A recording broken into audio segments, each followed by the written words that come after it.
नमस्कार। धनतेरस की आप सभी को बहुत सारी शुभकामनाएं। मैं हूं आपके साथ भावना शर्मा। कार्तिक मास में कृष्ण पक्ष की त्रयोदशी तिथि पर हर साल हम धनतेरस का पर्व मनाते हैं और इस दिन भगवान गणेश, माँ लक्ष्मी के साथ साथ कुबेर भगवान और धन्वंतरी वैद्य की पूजा की जाती है। अब धन्वंतरी वैद्य कौन है? धन्वंतरी वैद्य की उत्पत्ति समुद्र मंथन के दौरान हुई थी और जब इनकी उत्पत्ति हुई थी उन्हें, क्योंकि धन्वंतरी वैद्य नाम है इनका, यानी कि ये देवताओं के वैद्य हैं, उनके चिकित्सक हैं, इसीलिए धन्वंतरी वैद्य की पूजा धनतेरस के दिन करने से आपके जीवन में आरोग्यता आपको मिलती है, किसी भी तरीके के रोग से आपको मुक्ति मिलती है। इसके अलावा जैसे मैंने कहा कि माँ लक्ष्मी जो कि धन की देवी हैं और कुबेर भगवान जिन्हें कोषाध्यक्ष कहा गया है, उनकी पूजा भी धनतेरस के दिन खास मानी गई है। और जिस तरह से इस दिन का नाम ही है धन की तेरस, यानी कि किसी भी चीज़ को आप जब 13 टाइम्स मल्टीप्लाई कर देते हैं तो सोच के देखिए कितना बेहतरीन रिजल्ट उसका मिलेगा। इसीलिए इस दिन किए गए खास उपाय आपके जीवन में बहुत सारी शुभता लेकर के आते हैं, आर्थिक समस्याओं को खत्म करते हैं। तो इस धनतेरस पर आप क्या खास उपाय कर सकते हैं उसके बारे में मैं आपसे बात करूंगी। इसके अलावा क्योंकि देखिए जब भी आप खरीदारी करते हैं तो बहुत ज़रूरी है कि आप अपनी राशि अनुसार किसी चीज़ को खरीदते हैं तो जाहिर सी बात है वो ज़्यादा फलदायी हो जाती है। मुहूर्त की हम बात करेंगे कि कौन से शुभ मुहूर्त में आप खरीदारी कर सकते हैं, कौन से शुभ मुहूर्त में आप पूजा कर सकते हैं और पूजा की विधि क्या रहेगी।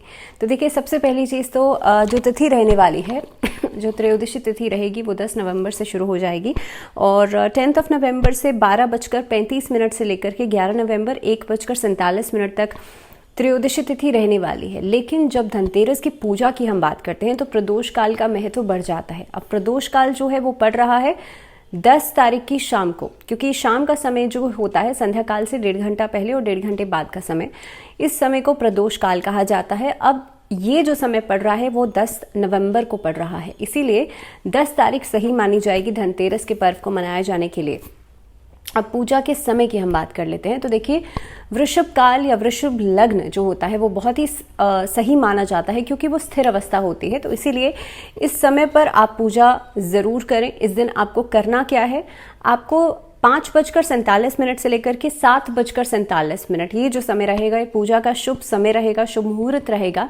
इस समय के अंदर आपको भगवान गणेश, माँ लक्ष्मी, कुबेर भगवान की प्रतिमा को स्थापित करना है। इसके अलावा आपको कोशिश करनी है कि घर में अगर आर्थिक समस्याएं बहुत ज़्यादा हैं तो इस दिन आप एक लाल आसन बिछा करके उस पर श्रीयंत्र की स्थापना भी कर सकते हैं।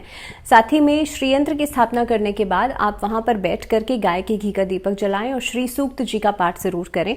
और ऐसा आपको नियमित रूप से हर महीने की त्रयोदशी तिथि पर करना है। ऐसा अगर आप लगातार करते हैं तो आपके जीवन में से आर्थिक समस्याएं खत्म होती हैं, प्रॉस्पेरिटी जो है, घर में सौभाग्य जो है वो बढ़ता है। इसके अलावा देखिए धनतेरस का दिन बहुत ही शुभ माना जाता है। इस दिन अगर आप किसी चीज़ की खरीदारी करते हैं तो वो आपके जीवन में बढ़ोतरी करता है। दूसरी बात, इस दिन धन्वंतरी वैद्य की पूजा मैंने कहा था करनी चाहिए। अगर आपके जीवन में कोई भी रोग है, बहुत ज़्यादा कलह कलेश रहती है, तो धन्वंतरी वैद्य की पूजा आप इस दिन ज़रूर करें और कोशिश करें कि अपने घर के नॉर्थ ईस्ट डायरेक्शन में या नॉर्थ ईस्ट डायरेक्शन में जिस तरह से आप अपना पूजा स्थान बनाया हुआ है वहाँ पे नॉर्थ की तरफ आप एक कलश स्थापित जरूर करें। जब धन्वंतरी वैद्य की उत्पत्ति हुई थी तो उनके हाथ में अमृत का कलश था। अब यहाँ पर कलश जो है, कलश हम जब हम हिंदू धर्म की बात करते हैं या हम कहीं ना कहीं पे जब विधि विधान की बात करते हैं तो देखिए कलश जो होता है उसके अंदर सभी देवी देवताओं का वास होता है। कलश का जो मुख होता है, उसका जो नेक होता है या फिर जो लास्ट वाला पार्ट होता है, वहाँ पर इस तरह से उसे रखा जाता है कि ब्रह्मा, विष्णु, महेश का वास और सभी शक्तियों का वास कलश के अंदर होता है। इसीलिए जब भी हम कोई खास पूजा करते हैं, किसी भी तरीके का कोई संकल्प लेते हैं या किसी भी तरीके का कोई मांगलिक कार्य करते हैं, उसमें जो कलश की स्थापना होती है वो बहुत महत्वपूर्ण बताई जाती है। अब आपको कलश, क्योंकि जो उत्तर की दिशा है ये कुबेर भगवान की दिशा है और उत्तर की दिशा पानी की दिशा भी मानी जाती है, तो इसीलिए घर के उत्तर की तरफ में आप एक कलश भर के ज़रूर रखें। कलश आपको कोशिश ये करना है खाली नहीं रखिएगा, उसमें जल थोड़ा सा डालिए, उसमें थोड़ा सा गंगा जल डाल दीजिए। उसके बाद आप उसमें एक सुपारी डाल सकते हैं, थोड़े से अक्षत डाल सकते हैं और एक कॉइन, या तो आप चांदी का सिक्का डाल दीजिए या फिर एक सिंपल कॉइन जो होता है वो आप उसमें डाल दीजिए। और उसके बाद आप जब कॉइन डालें तो उसमें आपकी मनोकामना जो है वो बोल करके डालिएगा। और आप देखेंगे कि कुछ ही दिनों में आपके जो भी आर्थिक समस्याएं हैं वो खत्म होंगी और आपकी आपने जो मनोकामना कही है वो ज़रूर पूरी होगी। इसके अलावा अगर हम बात करें, क्योंकि इस दिन लक्ष्मी पूजन भी किया जाता है, अब कई लोग कंफ्यूज हो जाते हैं कि देखिए लक्ष्मी जी का पूजन खास है या कुबेर भगवान का पूजन खास है। माँ लक्ष्मी जो हैं वो धन की देवी हैं और जो कुबेर भगवान हैं उन्हें कोषाध्यक्ष कहा जाता है। तो इसीलिए आप धन की देवी की पूजा तो करेंगे ही, लेकिन साथ ही साथ में कुबेर भगवान जब तक वो आपको एंट्री नहीं देंगे तब तक आप अंदर कैसे जाएंगे। तो इसीलिए उनकी पूजा करना भी बहुत ही ज़्यादा महत्वपूर्ण है। और इस दिन कुबेर भगवान के मंत्रों का जाप ज़रूर करें। इस दिन महालक्ष्मी के मंत्रों का जाप ज़रूर किया जाना चाहिए। इस दिन आप, जो मैंने आपको समय बताया है, शुभ पूजा का मुहूर्त बताया है, उस समय में बैठ करके आपको ओम महालक्ष्मी नमः इस मंत्र का जाप करें। आप इस श्रीम मंत्र का जाप आप कर सकते हैं। आपको श्रीम मंत्र जो है, अगर घर में बहुत ज़्यादा आर्थिक समस्याएं हैं या पैसा आता ही नहीं है, तो आपको आपके घर के नॉर्थ ईस्ट डायरेक्शन में अष्टदल बना करके उसमें श्री मंत्र लिखना चाहिए, लाल रंग की कलम से या लाल रंग की रोली से। ऐसा करने से भी आप देखेंगे घर में सौभाग्य बढ़ता है, हर तरह की नकारात्मक ऊर्जा खत्म होती है और साथ ही में आर्थिक समस्याएं भी खत्म होती हैं। इसके साथ साथ अगर, क्योंकि धनतेरस का दिन देखिए घर में ऑफिस में दोनों ही जगह पूजा की जाती है, तो ऑफिस में अगर आप पूजा कर रहे हैं तो वहाँ पर भी आप श्री यंत्र की स्थापना कर सकते हैं। वहाँ पर आप लक्ष्मी गणेश जी की स्थापना कर सकते हैं। अब कई लोग कंफ्यूज हो जाते हैं कि भाई दीपावली भी है और धनतेरस भी है। वैसे तो ये 5 पर्व जो बताए गए हैं, पाँचों दिन अलग अलग तरह से पूजा की जाती है और इन 5 दिनों पर दीपदान का महत्व भी बहुत ज़्यादा होता है। लेकिन जिस दिन आप धनतेरस के दिन पूजा कर रहे हैं उस दिन नई चीज़ों की खरीदारी करेंगे और लक्ष्मी गणेश जी की पूजा करेंगे। लेकिन जो नई मूर्तियां हैं वो आप दीपावली के दिन ही स्थापित करेंगे। लेकिन हाँ, श्री यंत्र की स्थापना आप धनतेरस के दिन भी कर सकते हैं। मान लीजिए आप खरीदारी ही कर रहे हैं तो चांदी के श्री यंत्र ला करके घर के उत्तर पूर्वी दिशा में आप ला करके स्थापित कर सकते हैं और साथ ही में उनके साथ आप पूजा कर सकते हैं। दूसरी बात, अब जैसे मैंने कहा था कि भाई धनतेरस का जो दिन होता है इस दिन खरीदारी की जाती है और धन की तेरस से इसीलिए कहा गया है क्योंकि इस दिन की गई कोई भी खरीदारी आपके लिए बहुत ही शुभ रहेगी और वो आपके जीवन में 13 टाइम्स मल्टीप्लाई हो जाएगी। तो इसीलिए बहुत ज़रूरी है कि आप क्या खरीद रहे हैं। अब सबसे पहले अगर मैं बात करूं मेष राशि, आप लोगों के लिए मेष राशि वाले जो लोग हैं, देखिए आप पंच धातु का कुछ भी सामान आप घर में ला सकते हैं या फिर आपको कोशिश करनी चाहिए कोई भी लाल रंग की वस्तु आप घर में लेकर के आ सकते हैं या फिर आपको कोशिश करनी चाहिए आप लाल रंग का कोई पूजा का वस्त्र आप घर में ला करके घर के नॉर्थ ईस्ट डायरेक्शन में लगा सकते हैं। तो आपका जितना भी सामर्थ्य है उसके अनुसार आप खरीदारी कर सकते हैं या फिर गोल्ड की खरीदारी भी इस दिन करना आप लोगों के लिए शुभ रहेगा। बात करते हैं वृषभ राशि वाले लोगों के लिए। तो देखिए वृषभ राशि वाले जो लोग हैं, शुक्र की राशि है, कोई भी चमकीली चीज़ इस दिन आप डायमंड की खरीदारी कर सकते हैं, इस दिन आप सिल्वर की खरीदारी कर सकते हैं, इस दिन आप स्टील की खरीदारी कर सकते हैं। तो इनमें से कोई भी किसी भी चीज़ की खरीदारी करना आपके लिए अच्छा रहेगा। अगर वृषभ राशि वाले लोगों के जीवन में बहुत ज़्यादा मानसिक तनाव है तो इस दिन आपको कोशिश करनी चाहिए कच्चा दूध और उसमें थोड़ा सा गंगा जल मिला करके आप शिवलिंग पर ज़रूर अर्पित करें सुबह के समय पर, और संध्या काल का समय जो मैंने आपको प्रदोष काल का समय बताया है, इस समय पर आप कुबेर भगवान की पूजा ज़रूर करें। बात करते हैं मिथुन राशि, और मिथुन राशि वाले जो लोग हैं आप लोग चांदी की खरीदारी कर सकते हैं, चांदी की पूजा के बर्तन आप घर में लेकर के आ सकते हैं। इसके अलावा तो मिथुन राशि वाले लोगों के लिए एक छोटा सा उपाय रहेगा, आप लोगों को करना ये है कि आपको साबुत धनिया लेकर के आना है। साबुत धनिया एक मिट्टी के पात्र में आप बो सकते हैं, उसके बाद जो भी उसमें से निकलेगा यानी कि जो भी ग्रीन कलर का धनिया उगेगा उसको आप एक लाल रंग के कपड़े में बांध करके अपने जहाँ पर भी आप अपना कैश रखते हैं तो वहाँ रख दीजिए या फिर आप अपने घर के नॉर्थ ईस्ट डायरेक्शन में रख दीजिए। ऐसा करने से भी जो आर्थिक समस्याएं होती हैं वो खत्म होती हैं।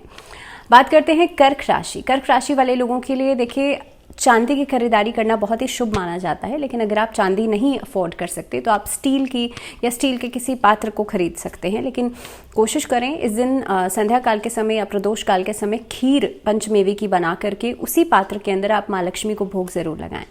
बात करेंगे सिंह राशि। सिंह राशि वाले लोगों के लिए सोने की खरीदारी अच्छी है, तांबे की खरीदारी अच्छी है। अगर आप तांबा खरीद रहे हैं तो खरीद करके सबसे पहले किसी मंदिर में आप उसे अर्पित ज़रूर करें, भगवान को अर्पित ज़रूर करें, उसके बाद आप उसका इस्तेमाल करेंगे तो बहुत अच्छा रहेगा। बात करते हैं कन्या राशि। कन्या राशि वाले लोगों के लिए देखिए, चांदी की खरीदारी आपके लिए अच्छी है, नहीं तो किसी अष्ट धातु को भी आप खरीद सकते हैं। इसके अलावा आप कोशिश करें, अगर आप किसी फीमेल को या अपनी मदर को, अपनी वाइफ को, अपनी सिस्टर को या अपनी बच्चे को, छोटी बेटी को आप अगर उनको गिफ्ट करते हैं तो भी आपके लिए अच्छा रहेगा। उनको आप सिल्वर एंकलेट्स गिफ्ट कर सकते हैं। अगर आप किसी बच्ची को गिफ्ट कर रहे हैं तो आप सिल्वर एंकलेट्स गिफ्ट कर सकते हैं। एंड मेक श्योर कि सबसे पहले आप उन्हें माँ लक्ष्मी को अर्पित कीजिएगा, उसके बाद आप उनको दे सकते हैं। बात करते हैं तुला राशि। तुला राशि वाले जो लोग हैं, आप लोगों के लिए भी इस दिन स्टील की खरीदारी अच्छी रहेगी, नहीं तो चांदी का भी कोई भी ऑर्नामेंट आप खरीद सकते हैं। तुला राशि वाले लोगों के लिए खास तौर पर जो महिलाएं हैं उनके लिए इस दिन माँ लक्ष्मी को श्रृंगार का सामान अर्पित करने से भी आपके जीवन में स्थिरता बढ़ेगी, आर्थिक स्थिति बेहतर होगी। वृश्चिक राशि वाले जो लोग हैं उन लोगों के लिए देखिए, तांबे की खरीदारी बहुत अच्छी रहेगी। इस दिन आप तांबा खरीद सकते हैं, इस दिन आप गोल्ड भी खरीद सकते हैं। बात करते हैं धनु राशि। धनु राशि क्योंकि गुरु की राशि है, गुरु इस समय पर मेष राशि में स्थित है और अब आपके लिए बहुत हद तक बेहतर हो गए हैं सभी राशियों के लिए। तो आपके लिए गोल्ड की खरीदारी इस दिन बहुत अच्छी रहेगी। अगर आप गोल्ड में इन्वेस्ट नहीं कर सकते, गोल्ड नहीं खरीद सकते हैं, तो इस दिन आप कोशिश करें तांबे की खरीदारी भी कर सकते हैं। तो धनु राशि वाले लोगों के लिए खास उपाय रहेगा, आप लोगों को इस दिन भगवान विष्णु को पीले रंग के वस्त्र अर्पित करने हैं। और जिन लोगों को शादी में दिक्कत हो रही है, शादी में समस्या हो रही है, पीले कपड़े में बांध करके हल्दी की साबुत गांठ आप उनको अर्पित कीजिएगा और ओम नमो भगवते वासुदेवाय इस मंत्र का जाप जरूर कीजिएगा।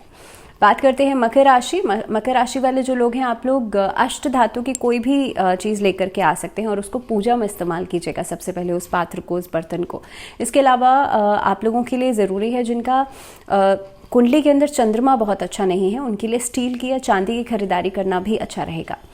बात करते हैं कुंभ राशि। और कुंभ राशि वाले जो लोग हैं, आप लोगों के लिए भी इस दिन स्टील की कोई खरीदारी कर सकते हैं या अष्ट धातु के किसी बर्तन की या किसी भी पात्र की आप खरीदारी कर सकते हैं। बात करते हैं मीन राशि। मीन राशि वाले लोगों के लिए सोने की खरीदारी करना अच्छा है। इसके अलावा आप चांदी का कोई ऐसी चीज़ घर में ला सकते हैं जिसका इस्तेमाल पूजा में होता हो, तो चाहे छोटा सा ही आप लेकर के आएँ, आप चांदी का कोई भी छोटा बर्तन आप ला सकते हैं। इसके अलावा मीन राशि वाले लोग चांदी का लक्ष्मी गणेश जी का सिक्का भी अगर लेकर के आएंगे तो भी आपके लिए अच्छा रहेगा, लेकिन कोशिश ये कीजिएगा उस चांदी के सिक्के को सबसे पहले आप पूजा में इस्तेमाल ज़रूर करें, यानी कि उसकी पूजा ज़रूर कर लें। अब धनतेरस का दिन देखिए बहुत ही ज़्यादा महत्वपूर्ण होता है और कई सारे खास उपाय किए जा सकते हैं। तो सबसे पहली बात तो ये है, अगर आपको आपकी राशि पता है तो आप ये सभी चीज़ों की खरीदारी कर सकते हैं। लेकिन अगर आपको आपकी राशि नहीं पता है तो देखिए, चांदी की खरीदारी या सोने की खरीदारी बहुत ही शुभ मानी जाती है धनतेरस के दिन। आप या तो चांदी का लक्ष्मी गणेश जी का सिक्का लेकर के आ सकते हैं, उसको आप पूजा में इस्तेमाल कीजिए धनतेरस पर भी और दीपावली पर भी। अदरवाइज आप सोने की खरीदारी भी कर सकते हैं।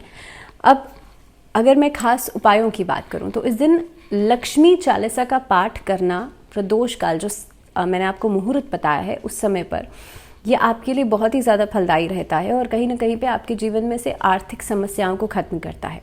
दूसरी बात कि इस दिन कुबेर भगवान की जब आप पूजा करेंगे तो कुबेर भगवान की पूजा में कोशिश ये कीजिएगा कि आप लोग खीर का भोग ज़रूर लगाएं। इस दिन कोशिश करें आप लोग पंचमेवे का भोग ज़रूर लगाएं। माँ लक्ष्मी को कोशिश कीजिएगा कि नारियल आप लोग ज़रूर अर्पित करें। और देखिए, धनतेरस की पूजा में भी जब आप संकल्प लेकर के पूजा करेंगे तभी वो आपके लिए फलदायक रहेगी। तो इसलिए जब आप पूजा की शुरुआत करेंगे तो वो संकल्प के साथ कीजिएगा। एक बहुत अंतिम बात ये रहेगी कि इस दिन जब आप पूजन कर लेंगे उसके बाद धनतेरस से लेकर के, वैसे तो पूरे कार्तिक मास में ही दीपदान का महत्व बहुत ज़्यादा है, लेकिन ख़ास तौर पर ये जो 5 पर्व हैं उसमें दीपदान का महत्व और भी ज़्यादा बढ़ जाता है। तो इसीलिए कोशिश कीजिएगा कि धनतेरस के दिन से लेकर के आप भैया दूज तक ये जो 5 पर्व हैं उस पर दीपदान ज़रूर करें। किसी भी मंदिर में जाकर के आप 51 दीपक या 11 दीपक या जितना भी आपका सामर्थ्य है उतने दीपक आप ज़रूर जाकर के लगाएं। उन दीपकों से अगर आप स्वास्तिक बना देंगे तो बहुत ही अच्छा रहेगा, नहीं तो आप ऐसा नहीं कर सकते हैं तो सिर्फ जाकर के आप दीपदान कर देना ही आपके लिए बहुत ही ज़्यादा अच्छा रहेगा। तो इसी के साथ धनतेरस की एक बार फिर से आप सबको बहुत सारी शुभकामनाएं। फिलहाल मुझे दीजिए इजाज़त, लेकिन जुड़े रहिए चैनल के साथ। नमस्कार।